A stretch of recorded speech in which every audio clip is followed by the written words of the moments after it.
Pada video kali ini saya akan memaparkan koneksi antar materi modul 2.2 pembelajaran sosial emosional. Perkenalkan, saya dari kelas 17. Fasilitator saya Pak Dr. Sahrudin SPD MSc dan pengajar praktik Ibu Madina SPD MPD, dan saya sendiri CGP Angkatan 11 Muaini SPD. Adapun pengertian dari pembelajaran sosial dan emosional merupakan sebuah proses pembelajaran yang dilakukan secara kolaboratif seluruh komunitas sekolah. Proses kolaborasi ini memungkinkan anak dan orang dewasa di sekolah memperoleh dan menerapkan pengetahuan, keterampilan, serta sikap positif mengenai aspek sosial dan emosional. Adapun tujuan pembelajaran sosial dan emosional, yang pertama, memberikan pemahaman, penghayatan, dan kemampuan untuk mengelola emosi. 2. Menetapkan dan mencapai tujuan positif. 3. Merasakan dan menunjukkan kepada orang lain. 4. Membangun dan mempertahankan hubungan yang positif. 5. Membuat keputusan yang bertanggung jawab. 5. Kompetensi sosial emosional. Pertama, kesadaran diri. Kemampuan untuk memahami perasaan, emosi, dan menilai sendiri, serta bagaimana pengaruhnya pada perilaku diri dalam berbagai situasi dan konteks kehidupan. Kedua, manajemen diri. Kemampuan untuk mengolah emosi, pikiran, dan perilaku diri secara efektif dalam berbagai situasi, serta untuk mencapai tujuan dan aspirasi. 3. Kesadaran sosial. Kemampuan untuk memahami sudut pandang dan dapat berempati dengan orang lain, termasuk mereka yang berasal dari latar belakang, budaya, dan konteks yang berbeda. 4. Keterampilan berelasi. Kemampuan untuk membangun dan mempertahankan hubungan yang sehat dan suportif. 5. Pengambilan keputusan yang bertanggung jawab. Kemampuan untuk mengambil keputusan dengan pilihan membangun yang berdasar atas keahlian, kapasitas dalam mempertimbangkan standar etis dan rasa aman, serta untuk mengevaluasi manfaat dan konsekuensi dari bermacam-macam tindakan dan perilaku untuk kesejahteraan psikologi, well-being, diri sendiri, masyarakat, dan kelompok. Adapun implementasi keterampilan sosial emosional, yaitu pengajaran eksplisit, integrasi dalam pembelajaran, praktik mengajar, dan kurikulum akademik, penciptaan iklim kelas dan budaya sekolah, penguatan kompetensi sosial emosional, pendidik dan tenaga kependidikan. Sebelum mempelajari modul ini, saya berpikir bahwa pembelajaran sosial dan emosional adalah pembelajaran tentang sopan santun atau bagaimana cara berperilaku seorang anak kepada orang yang lebih tua maupun teman sebaya. Sehingga saya selalu mengintegrasikan pembelajaran sikap sopan santun atau cara seorang anak bersikap terhadap guru maupun teman sebayanya dalam kegiatan pembelajaran di kelas serta di sekolah. Setelah mempelajari modul ini, ternyata pembelajaran sosial dan emosional tidak hanya tentang bagaimana anak memperlakukan orang lain, tetapi hal yang lebih penting adalah bagaimana anak mengenali dirinya, kemudian mengelola apa yang dimilikinya sehingga mampu berinteraksi dengan orang lain, menghargai orang lain, serta mampu untuk mengambil keputusan yang bertanggung jawab. Sehingga saya mulai membiasakan anak untuk mengenali emosi yang ada dalam dirinya sebelum memulai pembelajaran, dan mengajak anak untuk melakukan teknik stop, sehingga mereka siap untuk belajar dalam kesadaran penuh dan dapat menerima pembelajaran dengan baik. 3 hal mendasar dan penting yang saya pelajari adalah kesadaran penuh, mindfulness, adalah kesadaran yang muncul ketika seseorang memberikan perhatian secara sengaja atau sadar pada kondisi saat sekarang, yang dilandasi rasa ingin tahu dan kebaikan yang sebenarnya telah ada dalam diri manusia secara alami tanpa perlu diajarkan ataupun dibutuhkan. 5 kompetensi sosial emosional. Yang pertama, kesadaran diri. 2. Manajemen diri. 3. 3. Kesadaran sosial. 4. Keterampilan berelasi.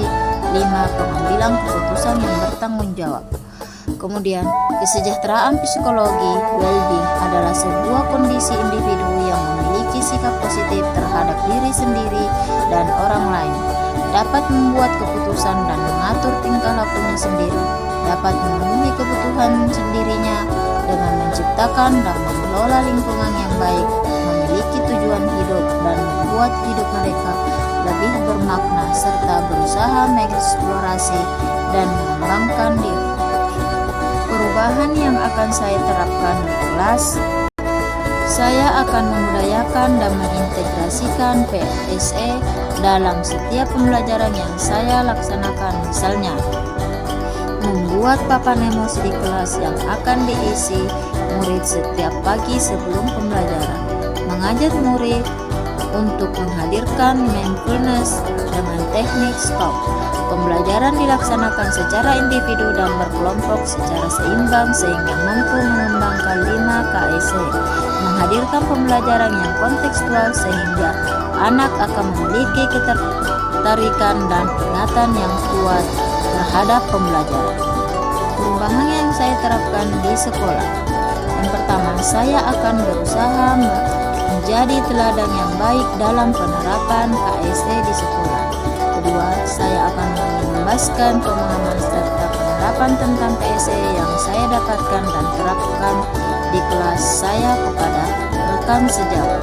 Ketiga, saya juga akan berkolaborasi dengan rekan sejawat dengan penerapan dan pembudayaan KSE di sekolah, misalnya membuat kesepakatan bersama, membuat komunitas belajar profesional, membuat sistem monitoring rekan sejawat, mengintegrasikan KSE dalam pelaksanaan rapat guru.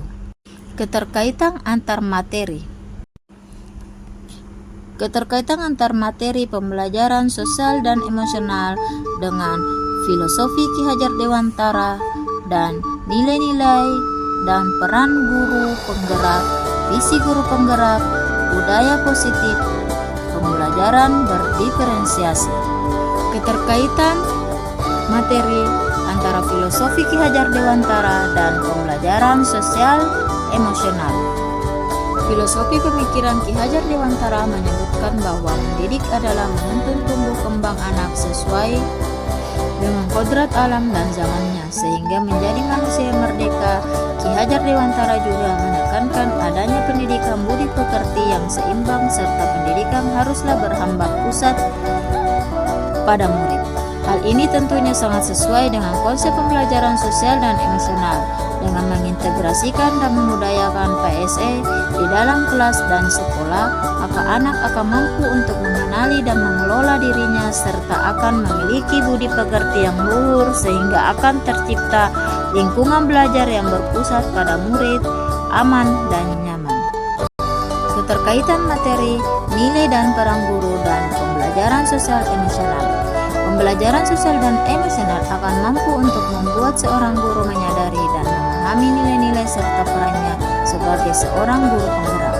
Ketika seorang guru telah mampu menyadari nilai dan perannya, maka ia akan mampu untuk menjadi pemimpin pembelajaran yang mampu memupuk nilai dan karakter murid sesuai dengan profil pelajar Pancasila, baik melalui pengajaran eksplisit, integrasi dalam praktik pengajar, maupun penciptaan iklim kelas dan budaya sekolah.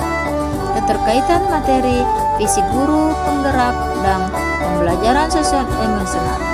Melalui pembelajaran sosial emosional dan pendekatan inquiry apresiatif (BAPJA), kita akan mampu untuk menggali nilai-nilai positif yang ada dalam diri murid.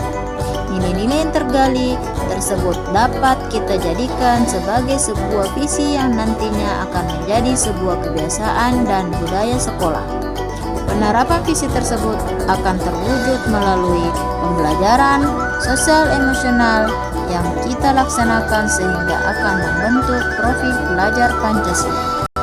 Keterkaitan materi budaya positif dan pembelajaran sosial emosional.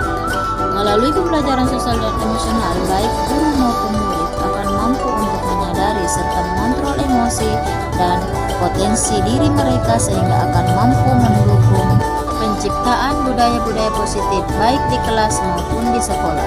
Ketika budaya positif telah terwujud, maka tujuan pendidikan yakni menciptakan profil pelajar Pancasila pun akan dapat terwujud. Dan yang terakhir, keterkaitan pembelajaran berdiferensiasi dan pembelajaran sosial emosional. Untuk mewujudkan pembelajaran berdiferensiasi, guru harus mampu mengenali karakter dan kebutuhan belajar murid di kelasnya. Pengintegrasian PSE dalam pembelajaran serta penciptaan iklim kelas dan budaya sekolah akan sangat membantu guru untuk mengidentifikasi karakter dan kebutuhan belajar murid di kelasnya. Hal ini akan sangat berguna sebagai bahan pertimbangan dalam penentuan strategi pembelajaran berdiferensiasi, apa yang akan diterapkan di kelasnya.